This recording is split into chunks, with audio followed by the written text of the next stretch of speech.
Olá pessoal, boa tarde, sejam todos e todas muito bem-vindos aqui a mais um encontro desta série Tá Liberta sobre violência doméstica, é o nosso 4º episódio. Eu quero lembrar que essa série é uma iniciativa do Instituto Camila e Luiz Tá Liberta. Para quem não conhece o Instituto, ele foi criado logo depois da tragédia de Brumadinho. Camila e Luiz morreram na tragédia de Brumadinho. E preciso lembrar também que no último dia 25, essa tragédia completou 17 meses. O Instituto tem um trabalho voltado para o meio ambiente e para os direitos humanos. E a série Tá Liberta traz o legado da Camila Tá Liberta, que gostava de se apresentar como Camila Tá Liberta. Ela era advogada e tinha um trabalho voluntário com vítimas de violência doméstica. E é isso que a gente quer continuar. A gente quer manter viva aí a memória da Camila, a gente quer ajudar essas vítimas e promover, se possível, uma transformação na sociedade. As minhas convidadas hoje são a Isabela Guimarães Del Monde, que é cofundadora da Rede Feminista de Juristas, e também a Regina Célia Barbosa. Regina é vice-presidente do Instituto Maria da Penha. Eu vou começar pela Isabela, a Regina está chegando aí, que o sinal da Regina tinha caído. Vou começar pela Isabela, então, até estabilizar o sinal da Regina. Isabela, boa tarde, muito obrigada por estar aqui com a gente. Boa tarde, Mariana, boa tarde, Regina, é uma honra. Eu tenho um carinho imenso pelo Instituto, eu tive a honra de compor a mesa de lançamento e foi uma das experiências mais emocionantes que eu vivi. É impressionante a força da mãe, né, do Luiz e da Camila. Eu fico até emocionada, gente, não vou seguir, senão eu realmente vou chorar. Um beijo para a Helena, um beijo para a Helena e para o Wagner. E é claro que é uma honra estar com a Regina aqui, e aqui eu pedindo muitas desculpas por estar começando a fala, né, deveria ser essa nossa mais velha aqui falando, mas é uma honra estar aqui com vocês, espero poder contribuir com esse debate, tirar dúvidas e aprender. Muito obrigada. Vamos ver como é que tá, Regina? Estabilizou o sinal da Regina?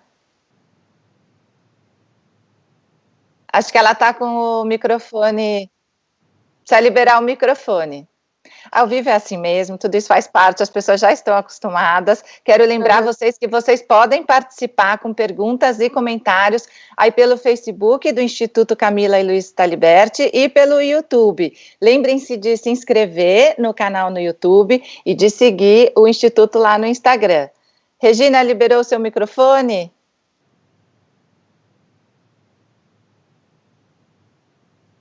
Vamos lá ver.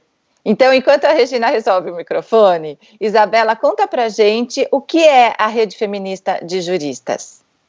A Rede Feminista de Juristas é uma articulação de juristas composta por mulheres e homens trans, que foi criada em 2016, a partir de uma necessidade de mulheres do direito que se conheciam, né, eram amigas, em tanto encontrar e construir um espaço de conforto e acolhimento jurídico, como também para começar a atender a mulheres vítimas de violência e também para provocar as autoridades públicas na preservação dos direitos das mulheres. Então, a gente faz essa frente de atendimento direto, mas também um trabalho grande de advocacy e um trabalho de democratização do acesso às informações sobre o direito.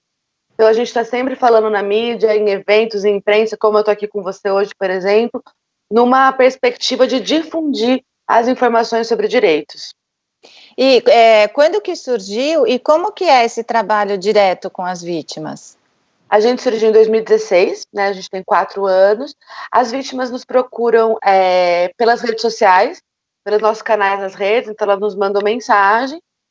Nós temos alguém normalmente responsável por receber essas mensagens, e que é importante deixar explícito, o trabalho é voluntário, totalmente voluntário, então não temos, né, ninguém é paga para fazer essa atividade, e essa pessoa recebe essas mensagens e encaminha para o nosso grupo, onde a gente se reúne, né, um grupo de WhatsApp, ou a gente já presta orientação direto para aquela mulher, quando é um caso, enfim, mais recorrente, ou a gente também consegue encaminhar essa mulher para um atendimento jurídico especializado.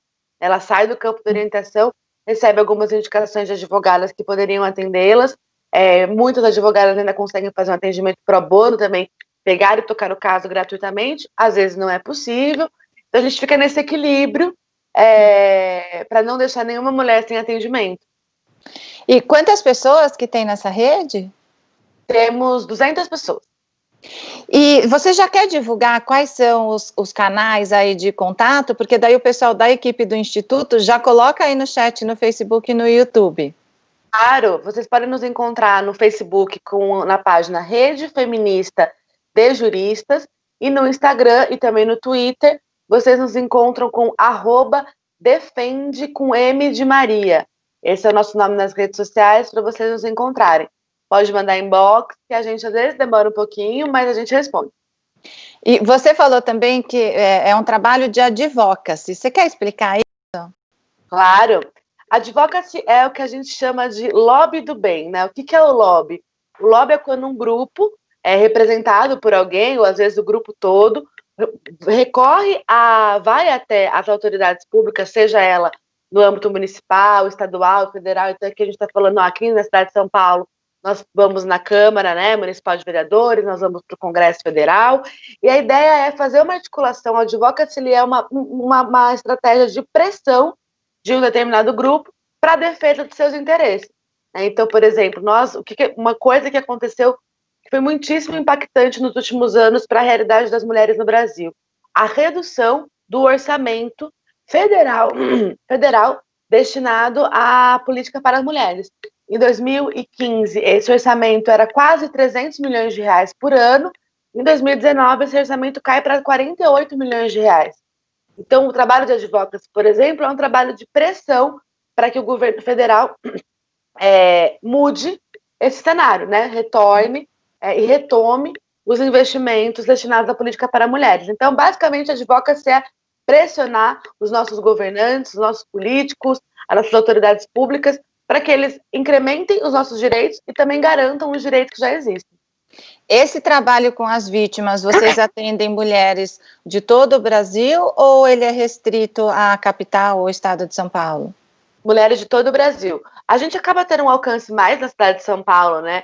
Que nós estamos aqui e tem todas essas formas de como as redes sociais determinam quem conhece quem encontra quem, né? Como os conteúdos são entregues, mas a gente atende em todo o Brasil.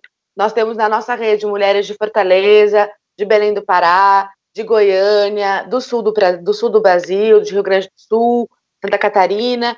Então a gente também consegue ter uma abrangência nacional. E é isso. Legal, então vamos ver se agora a gente consegue falar com a Regina, diretamente de São Paulo para o Recife. Regina, boa tarde, tudo bem aí? Aí tá só o Regina. Tá um pouco nublado, mas a gente tem uns raios para dar uma alimentar e a vitamina D, tá bem, tá bom. Porque gente, aqui em São... muito obrigada pelo convite. Não, porque aqui em São Paulo tá chovendo. Não, aqui não, aqui estiu, pelo menos a região, a área em que eu estou. Bom, primeiro agradecer a vocês, né, por esse convite. Mariana, você sabe que eu amo quando você convida, né, a gente de vez em quando se fala. E o sinal da Regina tá... Ai, gente, mas aguardem, porque essa mulher, ela é excepcional, vocês precisam ouvir a Regina Célia falando. O pessoal da técnica vai tentar resolver, de repente deu o sinal dela lá, deixa eu ver. Seu sinal... Deixa eu ver. Estou vendo vocês muito bem. A sua imagem que está travando. Bom, vamos tentar, senão a gente tenta resolver o problema da técnica e aguarda a volta da Regina. Deixa eu ver.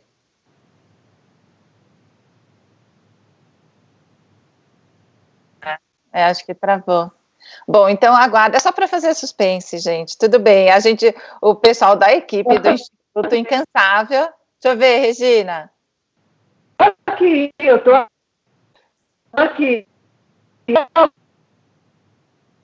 Eu acho, gente, que a Regina precisa sair. Deixa eu ver. Acho que ela precisa sair. Vamos tentar resolver essa parte técnica. Se tiver com problema no vídeo, a gente pode entrar só com o áudio dela para ouvir a Regina. Enquanto isso, a Isabela vai tirando nossas dúvidas aqui. Bom, Isabela, você falou que dá para atender mulheres do Brasil todo, né? E o que vocês têm sentido até nesse momento de pandemia da quarentena? Aumentou a procura? Aumentou. A procura aumentou, isso enfim, isso é indiscutível, né? Foi um resultado desse momento de isolamento que aconteceu no mundo todo e começou, assim, a ter mais procura, mais pessoas... O que aconteceu muito, que deu para dar uma notada, Mariana, é que a violência deu uma escalada. Para além dela ter aumentado em sua quantidade, ela também aumentou na sua própria intensidade. Né? Então as mulheres sofreram mais violência e às vezes violências mais fortes, né? Uma agressão física mais forte, muitas ameaças de morte, muito medo pela segurança dos seus filhos. Então, sem dúvida, houve esse aumento, porque a gente já sabe, né, Mariana? Isso não é segredo para ninguém, que o lugar mais inseguro para uma mulher hoje no Brasil é, infelizmente, dentro da sua própria casa. Então, quando a gente vai para um cenário em que nós temos obrigatoriamente aquelas pessoas que podem, é claro, ficar em casa, é quase como se você tivesse forçada a estar dentro de um cativeiro, né? Com o seu algoz ali, muitas vezes com crianças juntos, e isso somado à situação, né, de estresse, medo da pandemia, o pânico da doença, mais a recessão econômica, são muitos elementos somados de maneira muito repentina também, né, que causaram esse incremento, né, de violência.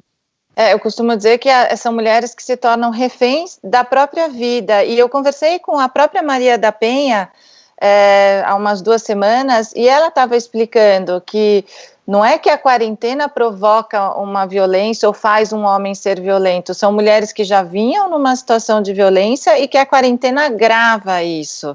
Uhum. E a gente sabe também que muitas mulheres acabam tendo até medo de denunciar o agressor, justamente porque acham que assim estariam protegendo os filhos. Mas a gente sabe que é justamente o oposto, né? E que ela pode ter esse apoio da própria justiça, inclusive para proteger os filhos? Sem dúvida.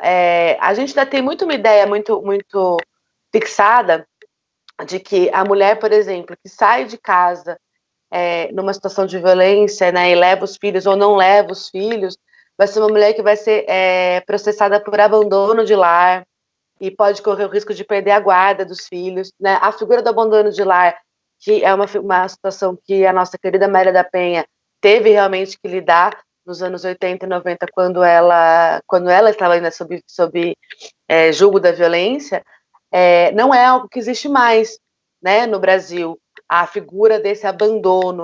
Então, quando uma mulher faz uma denúncia, ela passa a contar com o apoio da estrutura do Estado, que, como eu disse, devido a baixo investimento, ela está deficitária, mas ela passa a contar com estruturas do serviço, especialmente da assistência social, como, por exemplo, casas de passagem, casa-abrigo, locais para onde ela pode ir junto com os seus filhos. Ela pode contar, por exemplo, com uma medida protetiva, que às vezes que pode impedir o contato daquele agressor com os próprios filhos. Mas, quando a gente está falando de uma situação de violência doméstica que envolve crianças, é sempre muito delicado, porque a gente tem sempre que colocar, em primeiro lugar, o melhor interesse da criança. E nós já sabemos que o melhor interesse de uma criança não é a ruptura total do contato com o seu pai, mesmo eventualmente ele sendo um pai agressor. Entretanto, como é que você mantém esse vínculo com um pai que é agressor, que agrediu a mãe, que colocou aquela criança sob uma situação extremamente traumática, né? Então, esse é um equilíbrio que a gente, que enfim, é um grande desafio, né, para o nosso sistema de justiça, não só o judiciário, mas o sistema de justiça como um todo, equalizar isso. Então, assim, ainda a gente vê muitas mulheres, por exemplo, que têm medida protetiva contra o seu agressor, ou seja, o agressor não pode encontrá-la. E essa é uma coisa muito importante, Mariana, que acho que é bom deixar explícito aqui. Medida protetiva, ela vale para os dois lados. tanto o agressor não pode se conectar com a vítima, quanto a vítima também. Porque ela pode dar ensejo, se ela vai lá e encontra com o seu agressor, ela pode dar ensejo à quebra da medida protetiva, e a medida protetiva pode ser retirada. Então, mas muitas vezes, por exemplo, tem mulheres que têm protetiva, mas são obrigadas a deixar os seus filhos encontrarem os pais, né, no regime de visita. E como é que você faz? Se aquela mãe não pode ver o agressor, como é que ela vai entregar a criança, pegar a criança? Né? A gente tem aí um sistema de muito desamparo para o exercício da maternidade, né? Eu acho que muitas mulheres também, elas ficam, o agressor costuma ameaçar tirar os filhos da mulher. Acho que a gente pode falar disso durante a nossa conversa. Antes, vamos fazer um teste, vamos ver se a gente consegue colocar a Regina Célia na linha, porque estava com problema de sinal, mas acho que a gente consegue colocar o áudio dela, é isso? A Regina está me ouvindo? Vocês conseguem ouvir? Vocês conseguem me ouvir? Conseguem me ouvir bem? Sim. Pronto. Veja só. Nessa história que a gente tem falado, ele tem 10 anos, ele completou 10 anos. Vamos para 11 anos de instituto esse ano. Está ouvindo bem? Mais ou menos. Vamos... Mas você falou que o Instituto Maria da Penha vai completar esse ano 11 anos. 11 anos, exatamente. Nós vamos completar 11 anos. E nessa nossa trajetória, nós temos visto uma coisa interessante. Por quê? A Lei Maria da Penha, ela vai fazer... E ao fazer 14 anos esse ano, a Lei Maria da Penha, quando você vai fazer uma revisão, porque ela é uma lei de direitos humanos, eu acho necessário, que não é? Acho que está prejudicando.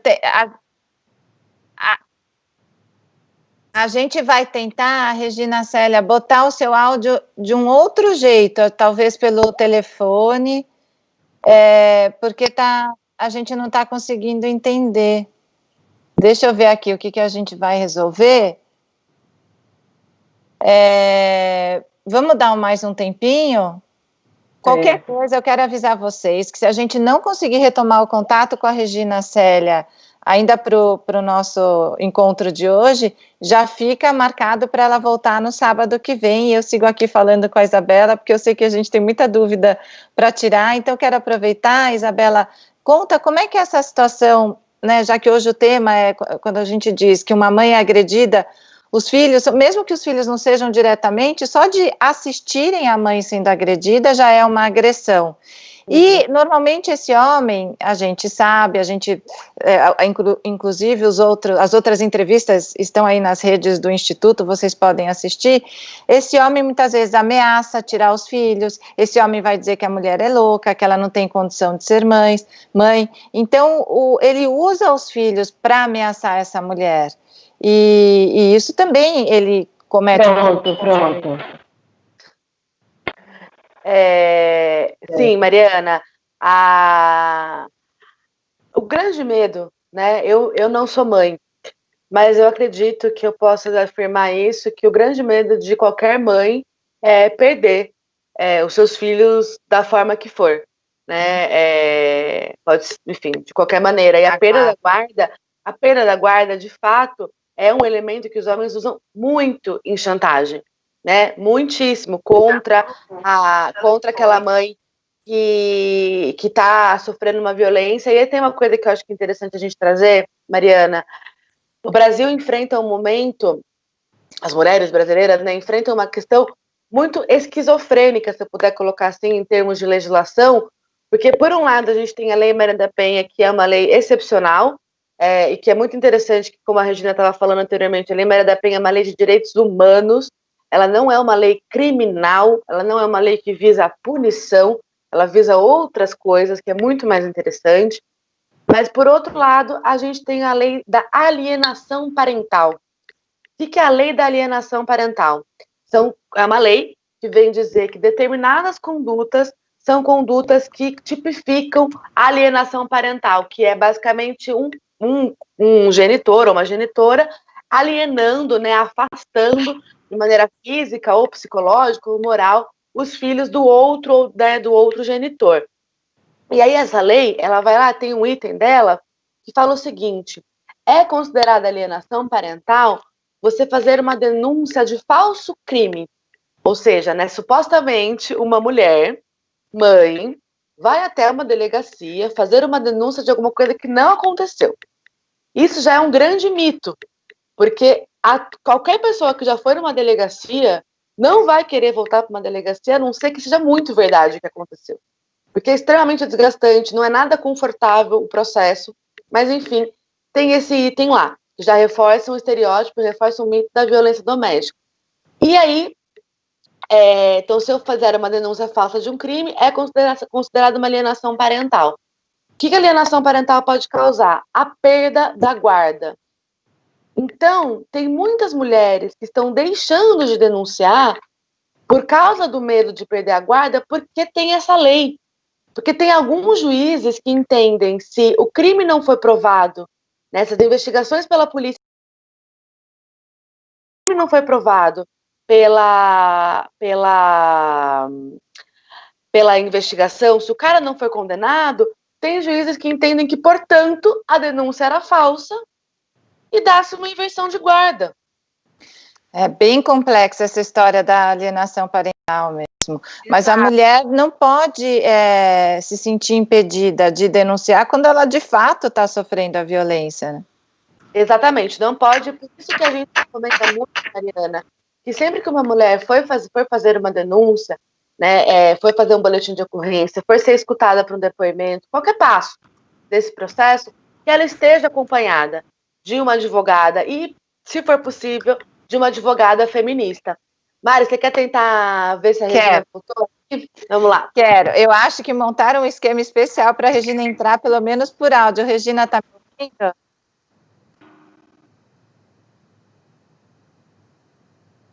A Regina está me ouvindo?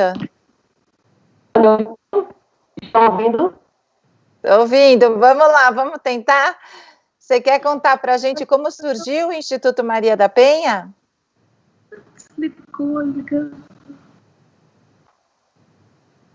Regina? Ai, meu Deus. Oi, está ouvindo? Estão ouvindo bem? Está ouvindo bem? Estamos ouvindo. Conta pra gente como surgiu o Instituto Maria da Penha. Como foi que você conheceu a Maria da Penha? Bem, é interessante esse encontro entre eu e a Maria da Penha, que é um encontro que aconteceu no ano da Lei Maria da Penha. Né? É um encontro que aconteceu, a princípio, por telefone. Eu trabalhava no projeto chamado Brasil Alfabetizado, e nesse projeto, o Brasil Alfabetizado, nós trabalhávamos com 200 mulheres e nós, em determinado momento, nós percebemos cerca de 87 mulheres, elas começaram a faltar aos encontros, não é, desse programa. É um programa de educação de jovens e adultos, tá? E que trabalhava exatamente nessa formação educacional. Eu sou professora universitária, o ano que vem vou fazer 25 anos, e aí eu fiz uma equipe com alunos de filosofia, matemática, lei, para poder identificar, saber onde localizar essas mulheres. As mulheres, e das 87, 68 mulheres, elas não participavam, estavam faltando, porque elas começaram a relatar histórias de violência. Quem eram os maridos, né? Os maridos, os companheiros eram homens que estavam no presídio e foram soltos, homens que trabalhavam com a cana-de-açúcar, estavam no período da entre-safra, homens que foram demitidos e muitos voltaram a ver. Então, esses eram os homens que violentavam essas mulheres de acordo com a narrativa delas. Isso eu estou mais ou menos no mês de setembro, outubro, eu começo então a procurar a Maria da Penha, e aí eu encontro Maria da Penha por telefone, porque muitas pessoas haviam dito para mim que ela tinha morrido, e que aquela pessoa que estava ali ao lado do ex-presidente Lula e da ministra Ellen Grace era uma irmã dela, e era uma homenagem póstuma. Nossa. Então, eu consigo localizar toda a história, né, de Pernambuco, mulheres vítimas de violência, para a Maria da Penha. E muito assim, inspirada por Deus, eu crio um prêmio chamado Prêmio Maria da Penha, e eu preciso localizá-la para que ela autorizasse o nome. Ela ficou impactada com a história de Pernambuco. Aquele ano foi um ano de 309 mulheres assassinadas. E aí, quando foi no dia 8 de março de 2007, a Maria da Penha, então, ela vem ao Recife, e na sede da OAB faz a entrega do prêmio. Ali nós começamos uma amizade, né, graças a Deus, e 2 anos depois nós fundamos o Instituto Maria da Penha em julho de 2009. Mas o Instituto Maria da Penha foi fundado, né, também por inspiração mesmo de Deus. E o Instituto foi fundado, mas nós levamos 2 anos, porque quando a gente pensou no Instituto, a gente estava acontecendo a CPI das ONGs. E a grande preocupação da gente era não ser confundida, era como a questão da corrupção, havia uma série de situações, e havia uma certa resistência, né, entre o parte do grupo, né, que estava ali formando isso, né? Mas aí a gente contra-argumentou qual era o propósito, né, do Instituto. E dentro desse argumento, 3 questões nós queríamos trabalhar, tá? A questão da formação de voluntários para enfrentamento à violência diante de uma nova lei. Então, as pessoas pensam que entregar agasalhos e sopa é a mesma coisa de trabalhar no enfrentamento à violência contra a mulher ou violência doméstica. Não é necessário que a gente equipe de voluntários que tem uma expertise, que busque uma qualificação diuturna atualizada sobre o tema, a temática. E por que isso? Porque, infelizmente, as pessoas trazem em si, não é, aquela questão de briga de marido e mulher, as pessoas trazem muitos adágios, e a própria questões do patriarcado, do machismo.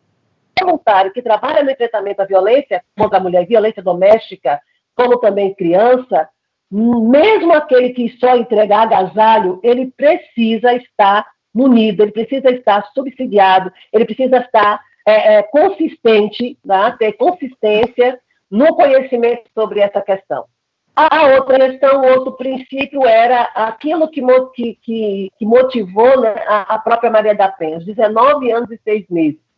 Não sei se vocês conseguem fazer o impacto da análise com relação ao seguinte: a Maria da Penha ela é agredida aos 38 anos de idade, vem a primeira agressão, não é? E depois ela vem, 4 meses depois, ela sofre a segunda tentativa por eletrocução. Na primeira já fica paraplégica. Então, Maria da Penha com 19 anos e 6 meses. Isso significa que a Maria da Penha só foi realmente ter com relação a início, meio e fim de julgamento, né, do autor da violência aos 57 anos de idade. Então, as pessoas não conseguem, elas falam de 19 anos, mas não falam dos 57 anos de idade, né? Que foi exatamente quando a Maria da Penha finaliza o julgamento. E aí vem essa questão do segundo princípio, a questão de nós estarmos monitorando os casos de violência contra a mulher quando eles chegam na justiça, o processo. O processo ele precisa ser mais célere, o processo ele precisa ser mais diligente, o processo ele precisa ser, não é, não é, mais criteriosa e mais rígida. E essa rigidez, ela incorpora a questão da celeridade. E o terceiro princípio, né, que levou à criação do Instituto Maria da Penha, era exatamente a questão da gente dar visibilidade à lei através da educação. Por quê? Porque é necessário essa desconstrução urgente, né, Mariana e Isabela, né, e todos que estão nos ouvindo. Por que é urgente, né, essa questão? Porque enquanto a gente está cuidando da mulher vítima de violência, que tem lá 25, 30 anos, né, 40 anos, já está pegando na fila a menina de 12, 13, 14 anos, vítima de relacionamento abusivo. E a gente, se nós não trabalharmos com as que estão, né, com 20, 25, 30 anos, né, e a gente, ao mesmo tempo, não trabalhar com essa menina que começou ali um namoro, e ali começa o relacionamento abusivo, porque ela começa a ser tolerante, abuso através da violência psicológica, moral, né, a violência sexual, patrimonial, até chegar à violência física. Se nós não tivermos esse olhar dentro do ambiente escolar, da educação, não tiver a gente só está enxugando gelo, né? Então, é importante que a gente possa ter esse trabalho de formação, e é um trabalho que tem que começar, Mariana e Isabela, muito cedo. Não estamos antecipando a violência, não. Nós estamos fazendo um trabalho de precaução para talvez ter uma prevenção, porque quando a gente faz a precaução, a gente não precisa da prevenção, né? Mas por que a gente está usando a prevenção? Porque o dano já existe, né? E a gente consegue compreender que o dano da violência doméstica não começa no relacionamento amoroso, começa exatamente na relação familiar.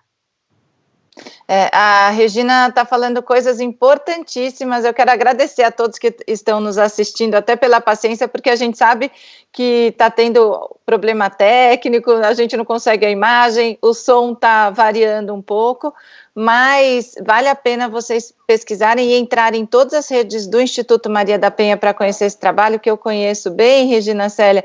Isso que você falou de precaução e prevenção nas escolas, inclusive tem um trabalho de levar a Lei Maria da Penha em forma de cordel para as crianças nas escolas, e tem vídeos lindos das crianças recitando a lei, porque a gente sabe também, Regina Célia, que além de formar essas crianças, e desde cedo, sim, para que as meninas não se tornem vítimas, nem os meninos agressores, tem uma questão também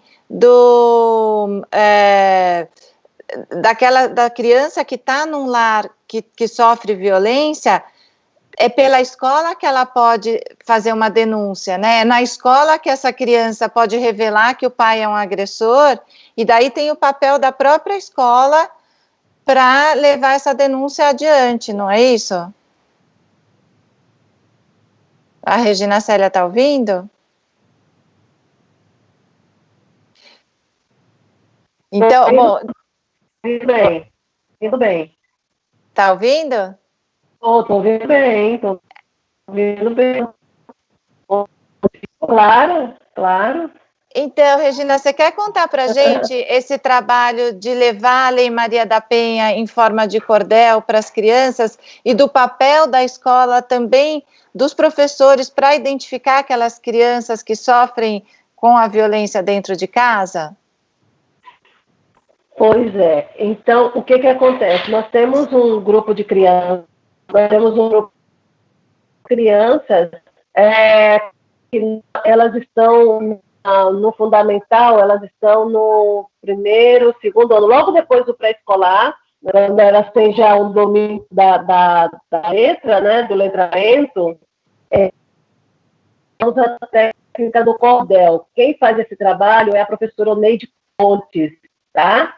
Que ela faz a coordenação desse trabalho. Então, o que a gente pensou? O Tião Simpatia, que é o cordelista do Instituto Maria da Penha, tem aquele cordel, né, da Lei Maria da Penha. E aí a gente começou em 2014, 2014 para 2015, eu comecei com o Neide, falei assim, Neide, como seria trabalhar o cordel através dessa, né? Então, através desse trabalho, ela começou a ensinar às crianças a técnica do cordel, né? Através da contação de história. E a partir dessa contação de história, então, a gente começou a fazer a experiência com as crianças, e que foram pegando rápido, e o que era mais interessante que nós queríamos ver. As crianças estavam alegres, as crianças estavam felizes de estarem fazendo, recitando, mas também não era só isso. A gente também tinha um receio de que as crianças, quando elas fossem fazer a apresentação, e alguém depois abordasse, ia perguntar para ela o que é gênero. Você sabe o que é violência psicológica? Você sabe o que é violência moral? E a criança fica sem saber, né? Então, a gente não queria nenhum adestramento. Então, a gente teve que também, através da contação de história, o que era violência psicológica, violência moral, violência sexual, falar sobre a questão das relações homoafetivas, né? Porque a lei ela dá proteção, né? À relação homoafetiva entre mulheres. Então, a gente teve que fazer todo um trabalho. Nós tínhamos as pedagogas, nós tínhamos as psicólogas para trabalhar as crianças. E aí, o resultado foi assim, não do que a gente esperava.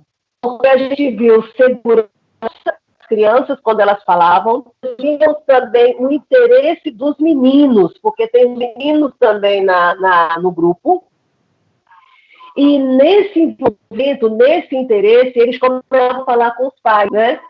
Então, como os pais tinham que treinar com eles, não é? A questão do cordel, os pais também começavam, então, a ter conhecimento da Lei Maria da Penha através do cordel. Aí eu e o Neide,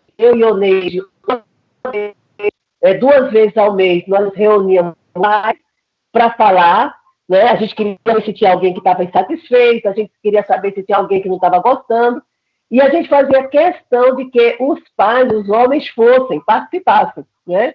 Então, a gente tinha que criar também algumas motivações para os homens irem, né, para ouvir um pouco a gente. E foi, assim, muito bom. Nós temos uma parceria de 100% dos pais, dos homens, inclusive os homens, né, os pais, eles perguntam, professora, a gente vai ter, quando é que a gente vai, e os pais também vão declamar, porque a gente também quer declamar, então os pais vão se envolver, né?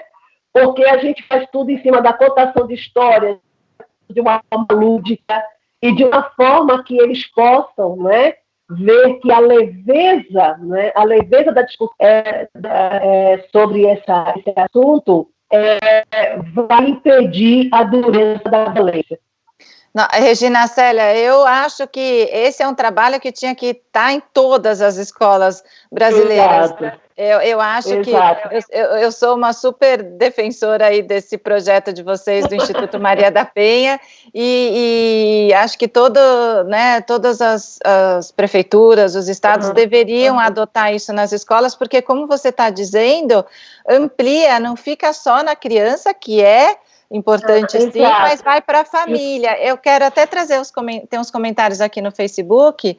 A Olivinha Vettori disse que às vezes a escola nem sabe como proceder, então também precisa ter todo um critério de preparo desses professores também para identificar quando uma criança está sendo vítima. E a Lia Almeida Taliberti, ela diz que é muito importante a escola ajudar essas crianças que são vítimas de abusos, porque é verdade, a criança acaba contando para a professora. E daí, Regina Célia, vem uma questão nesse momento da pandemia e do isolamento social, que as crianças não estão indo para a escola.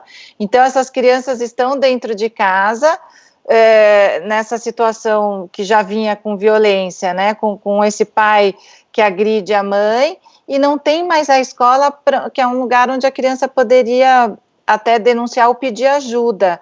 E o Instituto tem feito vários levantamentos sobre esse período. Você quer trazer para a gente esses dados? Com certeza, Mariana. Inclusive, eu queria até mesmo reforçar a questão de que quando a gente faz esse trabalho com os pais, do cordel das crianças, a gente precisa envolver os pais, fazer um trabalho para resgatar a criança, né? Resgatar trabalhar com o adulto dessa forma lúdica. E não pode ser um trabalho desassociado, entendeu? Não pode ser um trabalho separado, porque senão trava porque a criança começa a ser censurada. a criança começa a ser impedida de colocar, não é, de expressar a sede, né? E quando ela é criança, é interessante, ela é sensibilizada e ela fica imediatamente consciente, né? Todo adulto aqui sabe que entrou no carro, a primeira coisa que o filho fala assim, mamãe colocou o cinto, papai colocou o cinto, né? Então, eles levam a sério, tá? As crianças levam a sério. Deixa eu ver se eu consigo compartilhar com vocês aqui. É que a sua imagem não está aparecendo, a gente está só com o seu áudio. Tá. Vamos fazer assim, enquanto vocês tentam alguma coisa, eu vou perguntar para a Isabela. Isabela, na rede feminista de juristas, vocês têm algum trabalho preventivo também? Porque você falou do atendimento direto, né, às vítimas, você falou também de lutar pelos direitos junto ao Estado. O que mais vocês fazem? Mariana, acho que é importante da gente também ter uma dimensão que, ao contrário do Instituto Maria da Penha, né, que enfim, é uma ONG, ela tem uma consolidação, né, institucional de uma outra forma, a Rede Feminista de Juristas, ela é uma articulação, né? Então a gente se relaciona de maneira básica. Vou passar. Não sei, consigo. Acho que a Regina estava falando. Regina, deixa eu só te avisar que se você não conseguir compartilhar a tela, daqui a pouquinho, pelo menos, você passa esses dados que vocês têm, que eu acho que são dados novos e que a gente precisa divulgar. Você quer? Vamos só ouvir a Isabela. A Isabela só vai terminar de explicar o trabalho e você já passa para a gente essas informações. Fala, Isabela. Voltando aqui, nós somos uma articulação, então todas as membras e membros têm muitas atuações autônomas, independentes, que seguem, né, nas suas próprias vidas. Então, assim, eu vou dar um exemplo da minha atuação preventiva, né? Eu tenho trabalhado muito com empresas e organizações em geral, mas majoritariamente no setor privado, com relação a essa temática. Por exemplo, já fiz formação dentro de empresa para homens sobre o que é violência, doméstica, o papel do homem no combate da violência doméstica. Já fiz, por exemplo, um conteúdo de perguntas e respostas para uma empresa para que ela pudesse divulgar internamente junto às suas funcionárias e funcionários também sobre o que é violência doméstica, o que eu posso fazer. Então, esse trabalho preventivo de consultoria, né, de disseminação do assunto na minha atuação pessoal, especificamente, na minha atuação no meu escritório, né, na minha prática jurídica pessoal, os trabalhos de prevenção estão chegando muito grandemente nas companhias, né? E ainda nós não temos a ideia geral de que as empresas, as escolas têm um papel de responsabilidade sobre isso. Mariana, para a gente ter uma ideia, a violência contra a mulher no Brasil tira a mulher, em média, 18 dias do mercado de trabalho e faz uma perda de receita para o Brasil na casa dos bilhões. Né? Então, a violência doméstica ela também é um problema econômico. Né? A violência doméstica ela tem esse impacto. Então, o meu trabalho especificamente de prevenção é um trabalho, novamente, de disseminação de informação e de conteúdo e trabalho muito com organizações privadas. Eu acredito muito nesse trabalho de conscientização da população. É aquilo, não basta só tratar da vítima em si, também, mas a gente precisa fazer com que toda a sociedade colabore com isso, inclusive sabendo que precisa denunciar quando houve uma mulher pedindo socorro.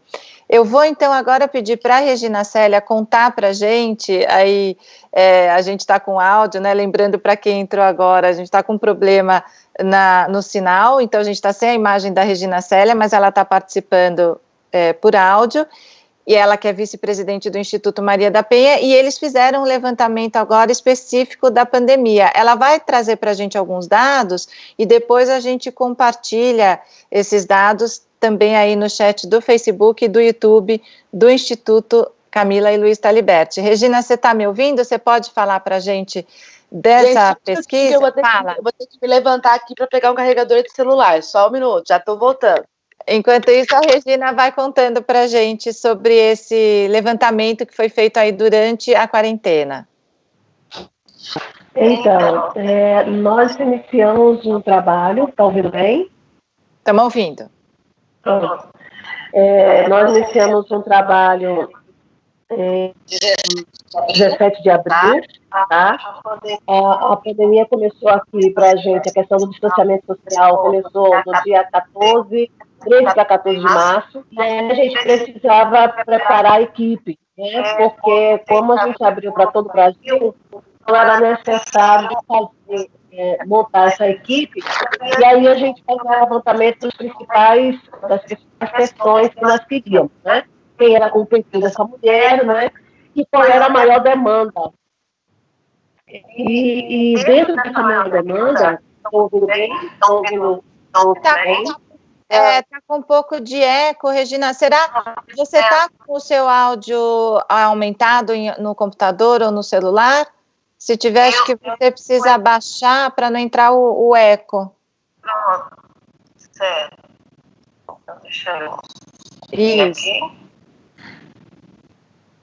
Pronto, então, tá melhor? Tá melhor. Vamos tentar. Conta pra gente que é super importante essa pesquisa, esse levantamento que vocês fizeram nesse período. Pronto. Então, nessa questão, o que nós percebemos é o ciclo da violência. O tempo do ciclo da violência, de como ele está acontecendo. Nós temos 4 situações.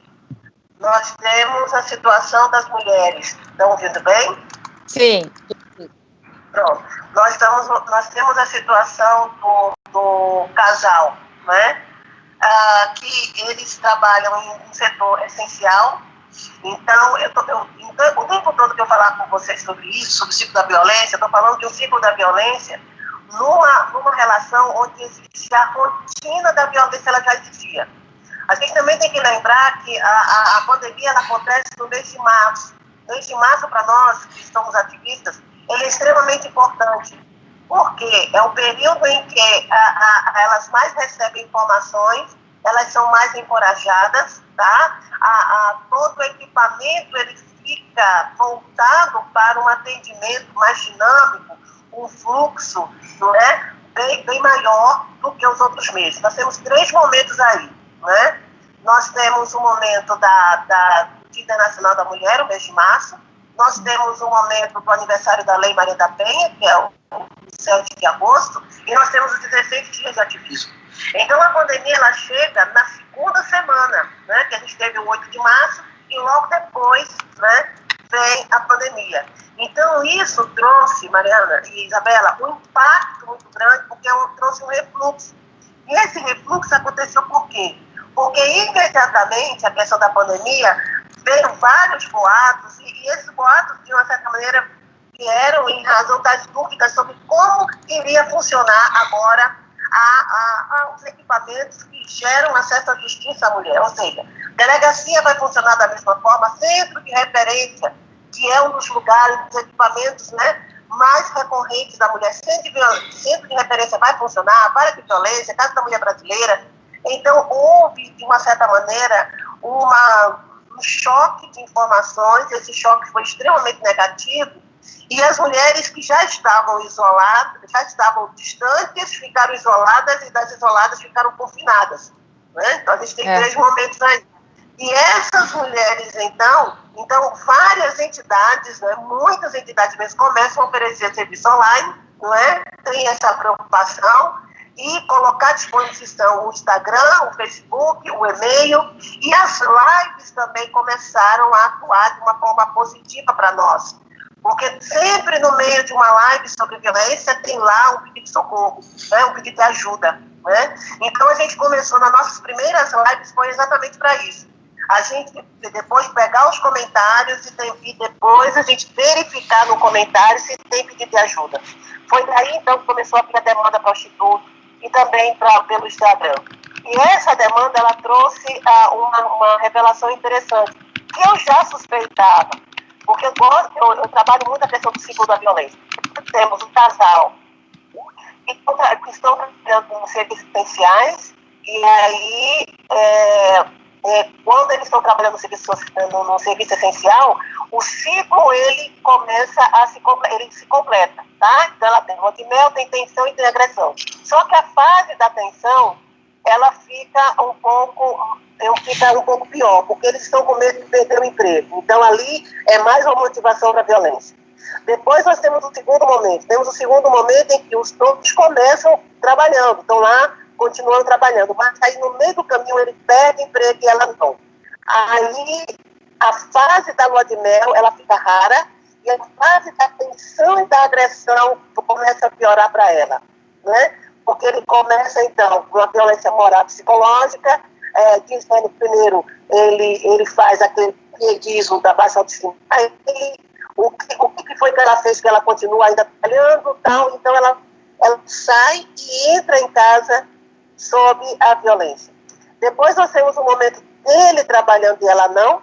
A violência, então, tem a lua de mel, mas ela também é mais agressiva, ela é mais tensa, porque ele está com medo de perder o emprego. E tem a situação entre que os dois não estão trabalhando. E aí fica entre tensão e agressão o tempo todo, tá? Há um outro agravante aí também, que o que aconteceu? A pandemia, o pessoal começou a perceber a questão do distanciamento, então muitas famílias se juntaram. Simplesmente se juntaram. Não, então fica todo mundo na mesma casa, né? Porque o custo é muito alto. E aí o que aconteceu? Se o autor da violência é o companheiro, e quem foi morar com eles foi a família dele, ela só questão da família dele. Né? Então, o clima realmente fica muito tenso, tá? E foi isso que pegou pra gente. Aí o que aconteceu? Houve um acréscimo terrível da violência patrimonial, e essa violência patrimonial começou com o confisco do celular. Então eles pegavam o celular da vítima, mandavam ela tirar a senha, e eu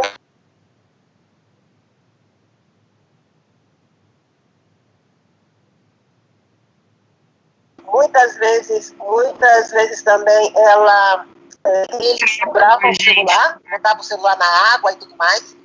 E depois a gente tem um aumento significativo da violência moral, psicológica e a violência sexual marital, né?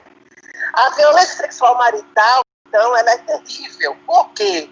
Aí pegou ainda muitas das mulheres achando que violência sexual era só com estranho, no meio da rua, na esquina, na mata, né? E ela começa, então, a compreender o que é a violência sexual, né? Porque elas só tinham uma ideia da violência enquanto violência física. Elas começam a admitir e a perceber que a violência psicológica, a violência moral, né, faz parte desse conjunto, né? Então, nesse aspecto, a gente começa a perceber o dano que a pandemia trouxe para esses ambientes, né, para essa mulher. E só para terminar... Deixa eu só fazer um apontamento rapidinho, que parece que caiu a energia da... Enfim, estamos também com um problema com a Mariana. A Mariana voltou aqui? Ah, então tá bom. Regina, desculpa te interromper. Regina, pode puder concluir que a Mariana voltou aqui, só para... Eu estou aqui, eu estou vendo vocês. Posso continuar? Por favor, Regina, desculpa te interromper. Era só que a Mari tinha saído e voltou, mas pode continuar. E aí, só para concluir, Mariana e Isabela, a pandemia, ela não aumentou a violência. A pandemia, ela chega no momento de alta vulnerabilidade da política pública de atendimento à mulher vítima de violência. A pandemia, ela chega no pior momento do contexto dos 14 anos da Lei Maria da Penha, né? Então, a Lei Maria da Penha, a pandemia, ela chega nesse pior momento, e dentro desse pior momento, ela tem uma política pública de enfrentamento à violência fragilizada, confusa, né? Descontínua, e por isso que houve uma pane mesmo no que se refere à prestação de serviço à mulher vítima de violência nesse período. E aí, o que funcionou? Funcionou muito os municípios em que as secretarias da mulher são de mulheres, né, já tinham um trabalho aguerrido, já tinha um trabalho bem estruturado, não é? A questão do boletim eletrônico também, infelizmente, não é para todas as capitais, tá? Quem mais sofreu e agora vai começar a sofrer mais a questão dessa violência são as mulheres do interior do país. As mulheres da capital e da região metropolitana, elas tiveram impacto, o impacto também foi danoso, mas não é menos do que as mulheres do interior, que infelizmente o vírus está indo para lá. É uma mulher que só ouvia falar da questão da Lei Maria da Penha, de uma política pública de mulheres, para mulheres, nesses 3 períodos que eu falei para vocês. Então, não existia, em muitas regiões, não existe um trabalho de turno de enfrentamento. Então, a mulher hoje do interior, de qualquer interior do país, quanto mais distante da capital, tá? Ela está sofrendo e muito, porque ela já sofria com o distanciamento da cobertura de política pública para ela já estava isolada com relação ao reconhecimento da sua violência, dos 5 tipos que ela sofre, e agora ela está confinada. E nós precisamos trabalhar mais essas regiões. Regina Célia, quero agradecer você pela participação, dar parabéns pelo trabalho do Instituto Maria da Penha. Isabela também, parabéns pelo trabalho de vocês. Todas essas iniciativas somam, eu acho que precisa ter essa união na luta contra a violência doméstica. Quero agradecer para quem ficou acompanhando a gente e pedir desculpas mais uma vez, porque ao vivo é assim, a gente teve problemas técnicos, mas acho que a gente conseguiu trazer o essencial da informação. Muito obrigada para você, Regina Célia. Obrigada, Mariana. Obrigada, Isabela. Perdão mesmo por todo esse contratempo, não é? Mas quero ter uma outra oportunidade, a gente poder falar de uma forma mais esclarecedora, mais transparente para vocês e para todo o pessoal que está nos ouvindo e nos assistindo, e renovar o agradecimento e muita honra que você tem nos dado aí com esse espaço maravilhoso. O Instituto Maria da Penha agradece, e eu mais ainda. Um beijo grande, um beijo, Isabela. Tá? Beijo. Deus abençoe vocês. O pessoal da equipe aí que estava aí, apagando incêndio. Muito obrigada, viu, gente? Você não precisa se desculpar de nada, não, porque tudo isso faz parte, fica tranquila. E a gente fez o que estava ao nosso alcance. Isabela, muito obrigada para você. Então, pessoal, pode seguir @Instituto Maria da Penha em todas as redes e também a Rede Feminista de Juristas, né, Isabela? Sim, por favor, sigam a gente, compartilhem. A gente está sempre fazendo conteúdo novos sobre as temáticas que estão em voga agora nesses momentos. E eu queria só fazer aqui, antes da gente encerrar mesmo, Mariana, meu total acordo com a última fala da Regina com relação às políticas públicas. Né? A pandemia, num país como o Brasil, apenas evidenciou o abandono do Estado de Direitos que a atual gestão, seguida da gestão também anterior de governo, na esfera federal, abandonou. Nós tínhamos um Estado de Direitos mais forte, isso foi abandonado. Nós não temos, pra você ter uma ideia, até abril, a ministra Damares tinha investido R$1.000 do Ministério, R$1.000, novamente aqui, do Ministério da Família, Direitos Humanos das Mulheres, para enfrentamento da violência doméstica contra a mulher na pandemia. Isso é um escárnio com a vida das brasileiras e dos brasileiros. Isso é um deboche na nossa cara. Então, nós precisamos imediatamente de uma reestruturação de políticas públicas e de investimento público no combate à violência contra a mulher.